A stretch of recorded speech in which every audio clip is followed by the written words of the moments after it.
جو چیز در حقیقت توجہ دلانے کے قابل ہے اور سوچنے کے قابل ہے، وہ چیلنج ہے جو ہمارے ان بچوں کو پیش آ رہا ہے جو آج مغرب میں زندگی گزار رہے ہیں۔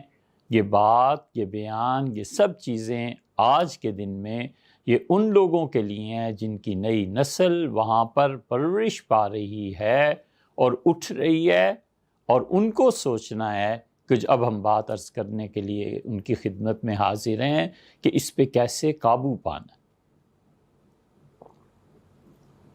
آپ مانیں یا نہ مانیں، دوسری تیسری میں پڑھانا شروع کرتے ہیں۔ اب اس سے اختلاف کر لیں، اور جب بچہ اپنی ہوش کی عمر کو پہنچتا ہے 20 سال 22 سال، اگر وہ صحیح پڑھا ہوا ہے، اگر وہ صحیح تعلیم یافتہ ہے، تو وہ آہستہ آہستہ ذہن یہ بنتا ہے کہ اس کائنات میں کوئی بھی کام ظاہری طاقتوں کے علاوہ کچھ نہیں۔ اللہ ایک طاق میں پڑا ہوا ہے، اپنی خاندانی روایات کی بنا پر، یا اپنے گھر کے ماحول کی بنا پر، یا کوئی دوستوں میں نمازی پرہیزگار کوئی مل گئے 2-4 تو ان کی بنا پر وہ نماز بھی پڑھ لے گا، وہ روزے بھی رکھ لے گا، لیکن بنیادی طور پر اس کی ذہنیت یہ ہے کہ انسانی عقل سب پر غالب ہے، حتیٰ کہ خدا پر بھی غالب ہے۔ یہ ذہن بنایا جاتا ہے، یہ ذہن آہستہ آہستہ اتنی ترقی پاتا ہے کہ جتنی بھی چیزیں میٹا فزکس سے تعلق رکھتی ہیں، جتنی بھی چیزیں سپر نیچرل ہیں، جتنی بھی اشیاء کے حقیقی اسباب اور وجوہ دریافت نہیں کیے جا سکتے اور وہ محض حق تعالی شانہ کے قبضے میں اور اس کی قدرت میں ہیں، اس کو مانتے ہوئے یا تو ہچکچاتا ہے یا پھر ماننے کے بعد شرمندہ ہوتا ہے۔ کوئی کہتا ہے کہ تم معراج کو مانتے ہو، یار یہ بھی کوئی ماننے کی بات؟ تم معجزے کو مانتے ہو کہ حضور اقدس صلی اللہ علیہ وسلم نے ایک درخت کو اشارہ کیا اور درخت جو تھا زمین چرتی چلی گئی اور وہ حاضر ہوا، اور حضور صلی اللہ علیہ وسلم تم گواہی دیتے ہو میں خدا کا رسول ہوں؟ اس نے کہا جی میں گواہی دیتا ہوں، اپنے وہاں واپس چلا گیا، وہ واپس چلا گیا۔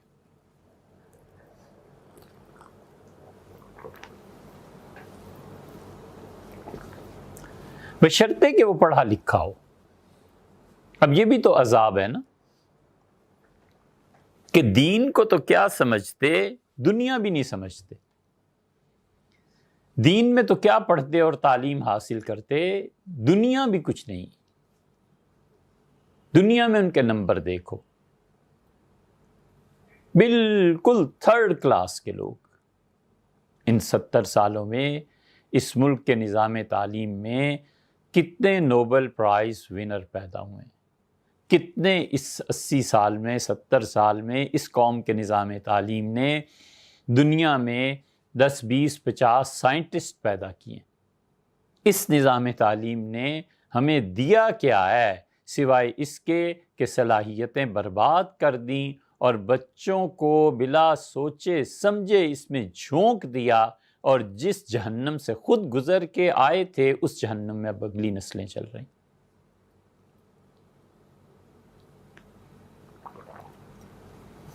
اس لیے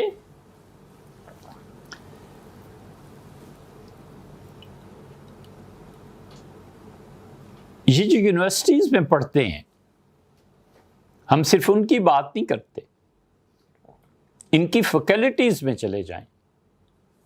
جو فیکلٹی کا ہیڈ ہوتا ہے نا، اس کہنے میں ہمیں کوئی بھی احساس نہیں ہے کہ اس کی تردید ہوگی۔ ہمارے مدارس میں جو بچے پڑھتے ہیں، اگر علم کسی پیمانے پہ ناپا جائے، تولا جائے، تو ہمارے مدارس کے بچوں کے مقابلے میں وہ ان کے بچے بھی نہیں ہیں۔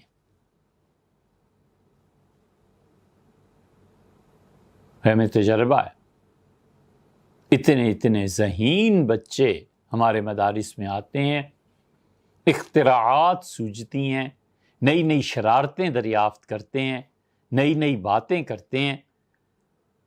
یہ سب اس بچے کی ذہنی قوت ہے، مگر اسباب اسے میسر نہیں۔ کھانے کا اس کا مسئلہ، رات کو رہائش کا اس کا مسئلہ، پینے کا اس کا مسئلہ، فیوچر اس کا سیکیور نہیں ہے، وہ بیچارہ کہاں جائے؟ وگرنہ در حقیقت جتنا علم، جتنی تعلیم اب ہمارے مدارس میں اس زوال کے دور میں ان ناکارہ مدرسوں میں رہ گئی ہے، اس کا 10واں حصہ بھی یونیورسٹیز اور کالجز میں نہیں ہے۔ آپ جا کے کسی سے پوچھ لیں، کالج اور یونیورسٹی کے اسٹوڈنٹ کو تھوڑی دیر کے لیے بٹھا لیں، اس سے پوچھیں نظریہ پاکستان کیا ہے، دین کو تو بالکل الگ چھوڑ دو، اس سے پوچھیں سر سید کا کیا کام تھا، اس سے پوچھیں علامہ اقبال کیا کہتے تھے۔ علامہ اقبال کے سارا محور اور مرکز خود ہی ہے، آپ نے کبھی زحمت کیا خود ہی کیا چیز ہوتی ہے؟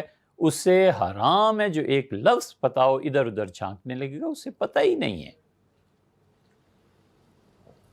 اسے زندگی کا شعور نہیں ہے، محض جانور پنا ہے کہ میں نے یہ ڈگری حاصل کرنی ہے، اس کے بعد کسی کمپنی میں مجھے سی او کی جگہ ملنی چاہیے، اور ایک بینک سے سود ہے یا نہیں ہے، گاڑی میرے پاس ہونی چاہیے، اور گرل فرینڈز میری ہونی چاہیے، اور ایک آدھ جو پسند آ جائے میرے ماں باپ سر پیٹ لیں وہاں شادی ہو جانی چاہیے، اور اس سے اگلا ہم بتا دیتے ہیں کہ ہفتہ، 2 ہفتہ، 4 ہفتہ، مہینہ، 2 مہینہ کے بعد طلاق ہو جانی چاہیے۔ یہ اس معاشرے اور سوسائٹی کی بات ہے جو یہ دین کو کسی حد تک مانتے بھی ہیں، لیکن ان یونیورسٹیز کی تعلیم اور تربیت کا یہ حال ہے، اور 2 بڑے نمایاں فرق واضح نظر آئیں گے۔ ایک تو یہ بچیوں کی طلاق اتنی بڑھتی چلی جا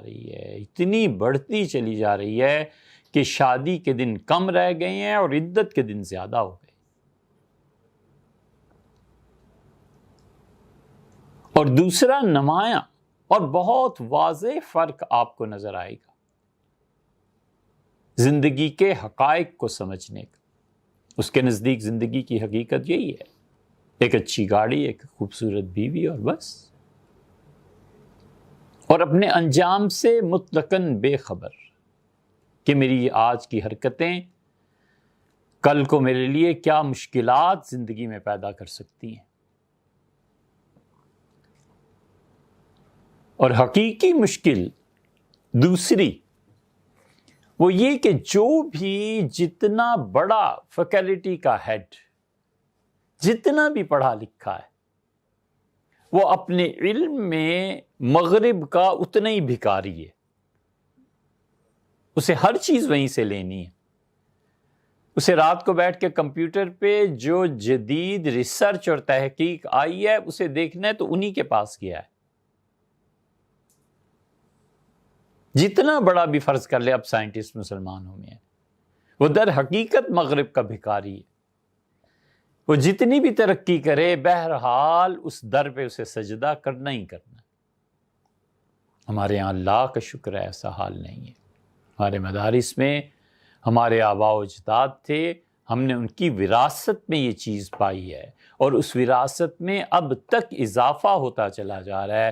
قرآن کریم، حدیث، فقہ، نئے مسائل، نیا اس پہ اجتہاد، چھوٹے پیمانے پہ، چھوٹے درجے پہ، لیکن یہ مسلسل عمل جاری ہے جس میں کسی کے سامنے ہاتھ نہیں پھیلانا۔ جو کچھ حضرت رسالت مآب صلی اللہ علیہ وسلم اس قبیلے کے سربراہ اور ان کے قبیلے کے جتنے افراد گزرے ہیں، ہمارے آباء و اجداد، ہم ان کے وارث ہیں، کسی سے مانگنے والے نہیں ہیں۔